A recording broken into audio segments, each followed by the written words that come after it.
जागो रे देखो रे दुनिया ये देखो रे। सुप्रभात मित्रांनो, सध्या मी आहे भिरा गावामध्ये।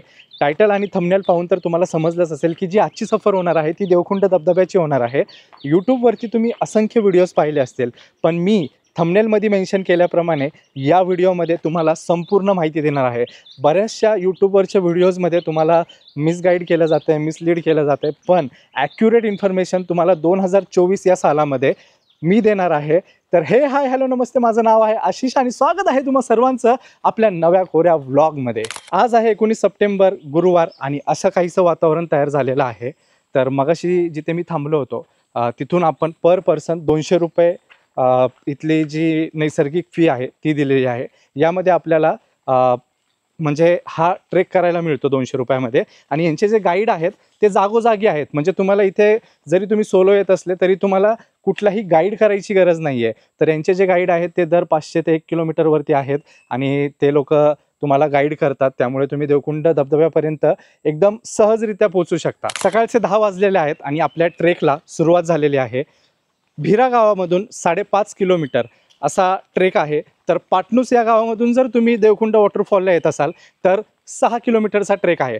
याचाच अर्थ असा की देवकुंड वॉटरफॉलला पोहोचण्यासाठी 2 मार्गांचा उपयोग केला जाऊ शकतो। एक म्हणजे भिरा गावातून आणि दुसरा म्हणजे पाटणूस गावातून। जर भिरा गावातून तुम्ही जाणार तर तुम्हाला भिरा डॅम बघण्याचा सुद्धा योग येऊ शकतो। माफ करा, बोलता बोलता बोलून गेलो की भिरा डॅम बघण्याचा योग येऊ शकतो, तर ॲक्च्युली योग नाही तर तो तुमच्या नजरेसच पडणार, कारण की इथे टाटाचा वीज निर्मिती प्लांट आहे आणि जे पाणी वीज निर्मितीसाठी वापरलं जातं तर ते भिरा डॅमचंच वापरलं जातं।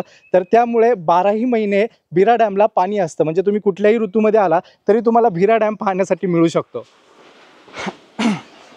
तर मित्रांनो, तुम्हाला जी ही रोप दिसते तर ही रोप जी आहे, जेव्हा या पाण्याचा फ्लो जास्त असतो तेव्हा तुम्ही पकडून ती जाऊ शकता। आता सप्टेंबर महिना आहे त्यामुळे या पाण्याचा फ्लो काही तेवढा जास्त नाही आहे, तर त्यामुळे आपल्याला या दोरीची गरज पडणार नाही। आणि ते गाईड आहेत तिथे असे ठिकठिकाणी गाईड आपल्याला या सह्याद्री ट्रेकर्स या कंपनीने इथे पुरवलेले आहेत। आता तुम्ही पाहिलं की आपण तिथे उभे होतो तर तिथे आपण 200 रुपयाची पावती केली, त्यामध्ये आपल्याला इथे जागोजागी गाईड मिळतात। त्यामुळे तुम्हाला कुठलाही सोलो जरी आलात तरी कुठल्याही प्रकारचा गाईड करण्याची तुम्हाला आवश्यकता भासत नाही। आणि त्या 200 रुपयामध्ये तुम्हाला असं बँड दिलं जातं, तुमचा कॉन्टॅक्ट नंबर तिथे रजिस्टर्ड असतो। त्यामुळे जर तुम्हाला कुठलीही जीवितहानी झाली या जंगल मार्गातून जाताना तर तुमच्या सेवेसाठी इथली जी स्थानिक लोक आहेत ती तत्पर असतात। तर अशा प्रकारची तुमची काळजी घेतली जाते आणि त्यासाठी हे 200 रुपये केवळ माफक मूल्यात तुम्हाला ही सर्व सुविधा पोचवली जाते। आणि या ज्या 5.5 ते 6 किलोमीटरच्या ट्रेकमध्ये तुम्हाला प्रत्येक 500 मीटरवरती ते 1 किलोमीटरच्या अंतरावरती इथे स्थानिक लोकल गाईड तुम्हाला पाहायला मिळतील, जे तुम्हाला रस्त्याचं मार्गदर्शन वेळोवेळी करत असतात। त्यामुळे तुमची रस्ता भटकण्याची जी भीती असते तीही मनातून नाहीशी होते। त्यामुळे जर तुम्ही सोलो ट्रेक करण्याचा हा विचार करत असाल तर तुमच्यासाठी हा सोलो ट्रेक बेस्ट राहू शकतो। आपण सोलो ट्रेकिंगबद्दल बोलतोय आणि त्यामध्ये मी एक छोटीशी टिप देतो की जेव्हा कधी तुम्ही धबधब्याच्या ठिकाणी जाणार तर मी माझ्या अनुभवानुसार सांगतो की जे धबधब्याचं पाणी येत असतं ना तर ते वाहत येत असतं। तर जोपर्यंत तुमच्या कानाला धबधब्याच्या पाण्याचा आवाज येतोय याचा अर्थ की तुम्ही योग्य मार्गाने आहात। म्हणजे कधी कधी आपल्याला वाटतं ना सोलो ट्रेकिंग करताना की मी हरवेल किंवा मी कुठे ना कुठेतरी म्हणजे रस्ता चुकेल, तर ही भीती मी तुमच्या मनातून काढतोय की सोलो ट्रेकिंग करत असताना जोपर्यंत तुम्हाला धबधब्याच्या पाण्याचा आवाज येतोय किंवा वाहण्याच्या पाण्याचा आवाज येतोय तोपर्यंत असं समजायचं की तुम्ही योग्य रस्त्यावरती आहात। जेव्हा कधी तुम्हाला बऱ्याच कालावधीसाठी म्हणजे अर्धा किलोमीटरसाठी किंवा 1 किलोमीटरसाठी धबधब्याच्या पाण्याचा आवाज येणं बंद होईल तेव्हा तुम्हाला समजायचं आहे की तुम्ही रस्ता चुकलेले आहात। तर मित्रांनो, आता सध्या आपण आहोत भिरा डॅमच्या तळकाठावरती। हे असं तळ आहे आणि इकडे अथांग पसरलेला भिरा डॅम आहे। आणि जेव्हा इथून लेफ्ट मारतो, म्हणजे आता मी असा थांबलोय तर माझा जेव्हा असा लेफ्ट मारेल तर पुढे जाऊन हे कुंडलिका नदीला मिळतं। तर ही या भिरा डॅमची खासियत आहे आणि आज आपल्याला तो पाहायला मिळतोय। तो तिथे असा सह्याद्रीचा डोंगर पसरलेला सर्व सह्याद्रीचा भाग आणि इथे या सह्याद्रीच्या भागात मी एकटा प्रवासप्रेमी, टू मच सोलफुल फिलिंग। आणि ही जी फिलिंग आहे ही शब्दामध्ये डिस्क्राईब करता नाही येणार। जिथपर्यंत नजर जाते तिथपर्यंत डोंगर दिसतात, जिथपर्यंत नजर पोचते तिथपर्यंत भीरा डॅमचं आणि कुंडलिका नदीचं पाणी दिसतंय. त्यामध्ये मधी छोटे छोटे जे पाणकोंबडे असतात तर त्यांचीही मुंडकी आपल्याला पाहायला मिळतात. कॅमेरा ऑब्व्हियसली जस्टिस नाही करू शकत या गोष्टींना.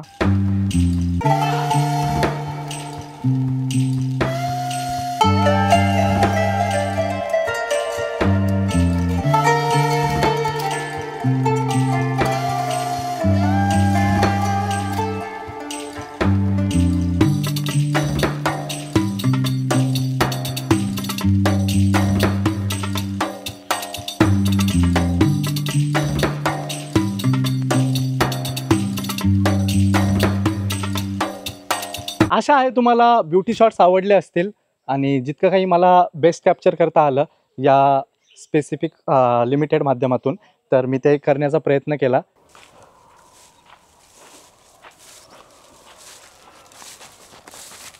मित्रांनो, जेव्हा कधी आपण सह्याद्रीच्या कुठल्याही भागात असतो तर तेव्हा एक सांगायची गोष्ट अशी की जेव्हा तुम्ही असं छोट्या नॅरो रोड्समधून येता ना तर तेव्हा झाडांना हात टच करू नका, कारण की झाडांवरती गवत्या सापाचं प्रमाण फार जास्त असतं.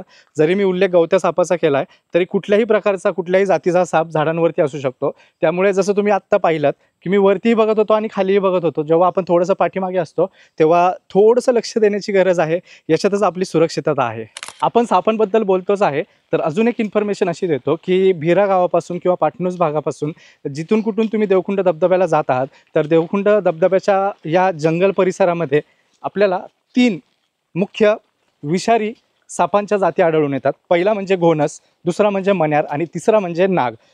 आता सांगायचा उद्देश असा की बऱ्याचदा मी मगाशी बोलल्याप्रमाणे बऱ्याचदा आपण एखादा बिगिनर ट्रेकर असतो किंवा मॉडरेट लेवलचा ट्रेकर असतो, इंटरमिडिएट लेवलचा ट्रेकर असतो, तर तो सहारा घेत म्हणजे झाडांचा किंवा फांद्यांचा सहारा घेत पुढे जातो. तर अशा लोकांना ही इन्फॉर्मेशन होती. आणि अजून एक म्हणजे थोडीशी गोष्ट सांगायची झाली तर असं सांगेल की हे साप सहसा आपल्या दृष्टीस पडत नाही, कारण की घोणस किंवा जो रसल वायपर असतो तो झाडाच्या म्हणजे देठाला असा गोलाकार मारून बसलेला असतो. तसंच नागाचं आहे. मण्यार फक्त रात्रीच्या टायमिंगला ते बाहेर पडतात.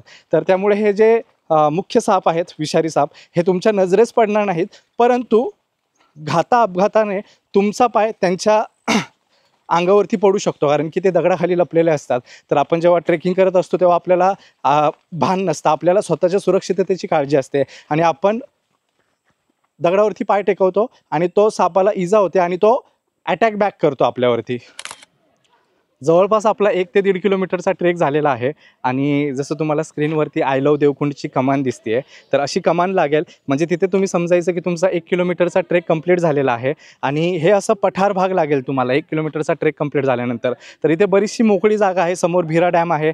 जर तुम्ही तुमच्यासोबत काही स्नॅक्स आणलं असेल, काही पाणी वगैरे प्यायचं असेल तर इथे बसून तुम्ही या व्ह्यूचा आनंद घेत ते स्नॅक्स एन्जॉय करू शकता. जागो रे देखो रे दुनिया ये देखो रे ना ना ना ना ना ना ना ना ना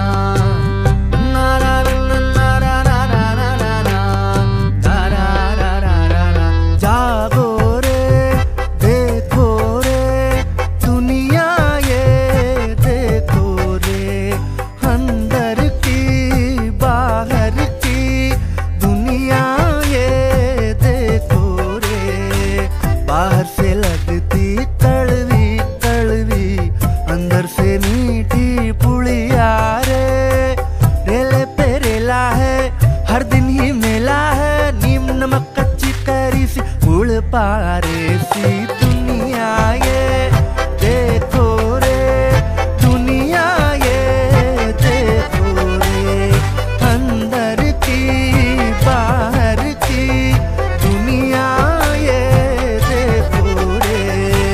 तारा रा रा रा रा रा रा तारा रा रा रा रा रा रा तारा रा रा रा रा रा रा. गंगा की उछाल हंसी का ये घाट देखो रे मेरी नजर से भारत की सौगात देखो रे. नदियों के की धारा भी है और उनका संगम भी, थोड़ी थोड़ी खुशियाँ हैं थोड़ा थोड़ा गम भी। चेले का चेला है जिन पे ना ढेला है, मौज मजे सी नजोरी की खुदारी की दुनिया ये देखो रे, दुनिया ये देखो रे, दुनिया ये देखो रे। मी कायम म्हणत असतो की माझी ओळख इकडे आहे, माझी ओळख तिकडे आहे, असे म्हणणारे आपण बरेच जण पाहिले असतील.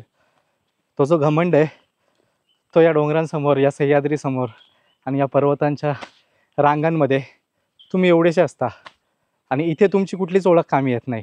निसर्गासमोर तुम्ही शून्य आहात.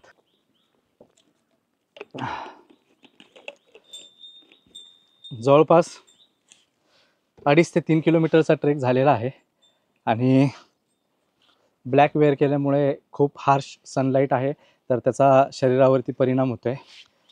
त्यामुळे सोबत सफरचंद कॅरी केलं होतं स्नॅक्स म्हणून, प्रोटीन भेटेल आणि त्याचा जो काही कचरा उरणार आहे तो आपण या कॅरी बॅगमध्ये टाकणार आहोत. आणि जी बॅग माझ्या पाठीवरती आहे त्याच्यामध्ये भरून बाहेर कुठेतरी कचऱ्याच्या ठिकाणी याची विल्हेवाट लावणार आहोत.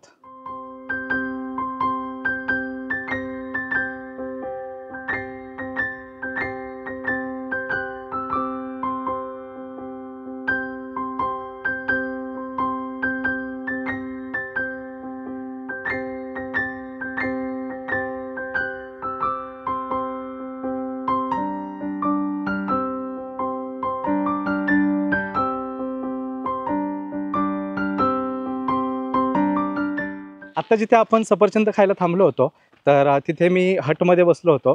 तर जेव्हा कधी तुम्हाला अशी वेळ येईल की जिथे तुम्हाला विश्रांतीची गरज आहे तर बसताना थोडंसं बसून बघा, कारण की ते जे हट असतात ते झाडांच्या फांदी आणि पानांपासून बनलेले असतात. तर त्याच्यामध्ये कधी कधी छोटासा साप राहण्याची शक्यता असू शकते. तर आपण कसं घाईगडबडमध्ये थकलेलो असतो त्यामुळे बसून जातो. तर ती एक काळजी तुम्ही नक्की घ्या.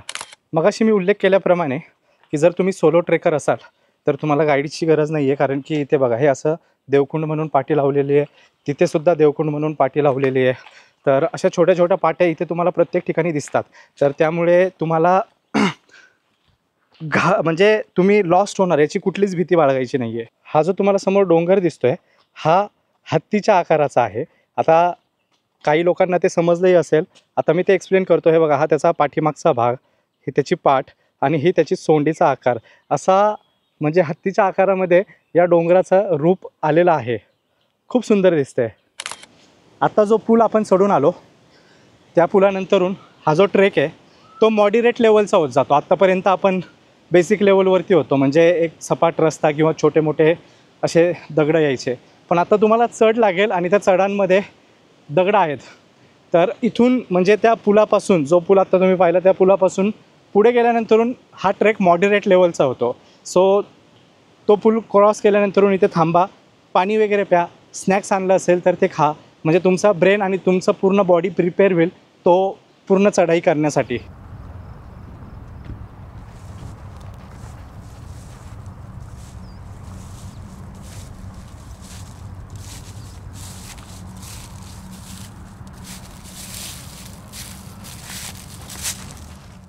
श्वास फुलतोय आणि शरीराने उत्तर दिलेलं आहे.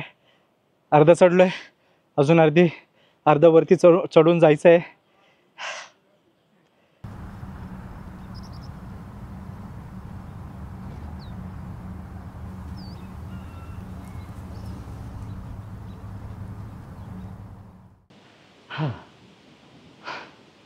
ज्या चढाबद्दल मी बोलत होतो तो चढ चढून आलो आहे आणि वाट लागली, दमलो आहे फार.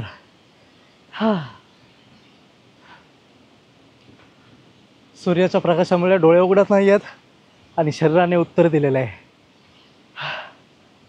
देवखुंड धबधबा सर्वांना सुंदर वाटतो, तिथे जावंसं वाटतं. पण आता आपण इथे घडलेल्या काही अपघातांबद्दल बोलूयात. तर 2017मध्ये एक आर्मीमॅन आले होते इथे. त्यांनी ट्रेक वगैरे कंप्लीट केला आणि ते वरच्या दिशेने गेले, म्हणजे जिथून धबधबा वरून खाली कोसळतो तर ते तिथे वरच्या दिशेने गेले.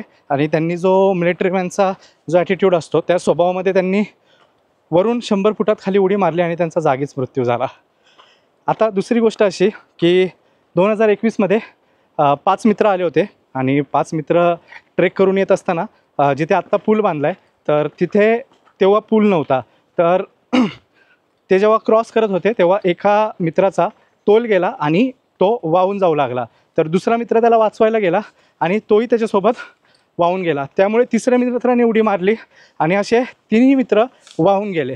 आता मगाशी आपण एंट्री पॉईंटवरती एका गाईड दादांसोबत बोलत होतो तर त्यांनी अशी माहिती दिली की काल एक मुलगा दारू पिऊन आला होता आणि देवखुंड धबधब्यामध्ये त्याने उडी मारली आणि त्याचा पूर्ण डिसबॅलन्स झाला आणि तो बुडत होता. पण तिथल्या म्हणजे तिथे जे सिक्युरिटी असते, गाईड असतात, तर त्यांनी त्याला प्रसंगावधान राखून जागीच वाचवलं, अन्यथा त्याचाही मृत्यू काल अटळ होता. सो अशा ठिकाणी येत असताना जरा ड्रिंक वगैरे करून येऊ नका आणि जसं मी कायम म्हणतो की निसर्गाचं भान राखा, तसं भान राखून कायमच तुम्हाला सह्याद्रीत फिरलं पाहिजे. दुपारचे 12:09 झालेले आहेत. म्हणजे साधारण आपल्याला 2 तास 10 मिनिटांचा हा प्रवास करावा लागला इथे पोहोचण्यासाठी. त्यामध्ये मी शूटही करत होतो त्यामुळे बराच वेळ गेला. सो हे डिपेंड करतं पर्सन टू पर्सन की तो किती वेळामध्ये पोहोचू शकतो. बाय द वे, तुम्हाला धबधब्याचा आवाज येत असेल नसेल आय डोंट नो, बट मला धबधब्याची पहिली झलक भेटलेली आहे. मी ती तुम्हाला दाखवण्यापूर्वी बॅटरी चेंज करतो आणि मग तुम्हाला धबधब्याची झलक दाखवतो.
आशा आहे तुम्हाला देवखुंड धबधब्याचे ब्युटी शॉट्स आवडले असतील. आता मी थोडासा कन्फ्यूज आहे की खाली जे पाणी दिसतंय त्यामध्ये उतरायचं की नाही. मी आलो आहे पूर्ण तयारीने, बॅगीमध्ये माझ्या सर्व काही आहे, पण इथून ओलं होऊन 6 किलोमीटरचा ट्रेक करण्यामध्ये थोडासा अवघडपणा जाऊ शकतो. तर त्यामुळे मी अजून पण विचार करतो आहे. साधारण दुपारचे 12:15 वाजलेत आणि आपण इथे पोहोचलेलो आहोत.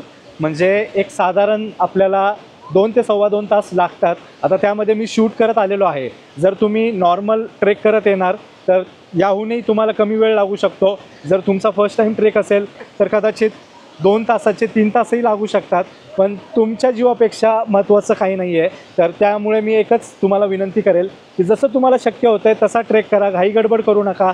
आणि वीकडेजमध्ये तर इथे फारशी गर्दी नाही आहे, तुम्ही ब्युटी शॉटमध्येही पाहिलं. आत्ता आपण इथे बसलो होतो आणि माझ्या पाठीमागे, कॅमेऱ्याच्या पाठीमागे सुरेश जगताप दादा आहेत. तर ते इथले लोकल गाईड आहेत. तर ते असं सांगतायत त्यांच्या माहितीप्रमाणे हा जो तुम्हाला कुंड दिसतोय हा कुंड जवळपास साधारण खाली 700 ते 800 फूट खोल आहे. आणि मगाशी मी तुम्हाला अपघाताच्या घटनेमध्ये आर्मी मॅनचा उल्लेख केला होता.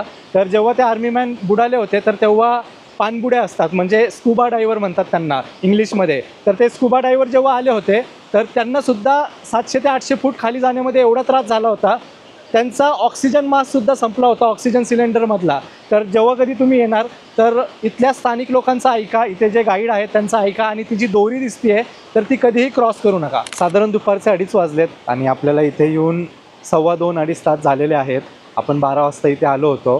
तर आज एक मोटो व्लॉग ट्राय न करता डेस्टिनेशन व्हिजिटिंग व्लॉग ट्राय करूयात असं एक मनात होतं. तर आशा आहे की हा व्लॉग तुमच्या पसंतीस पडला असेल. तर विथ दॅट सीट पुन्हा भेटूयात एका नवीन गावामध्ये, तालुक्यामध्ये, जिल्ह्यामध्ये किंवा शहरामध्ये. तोपर्यंत बाय.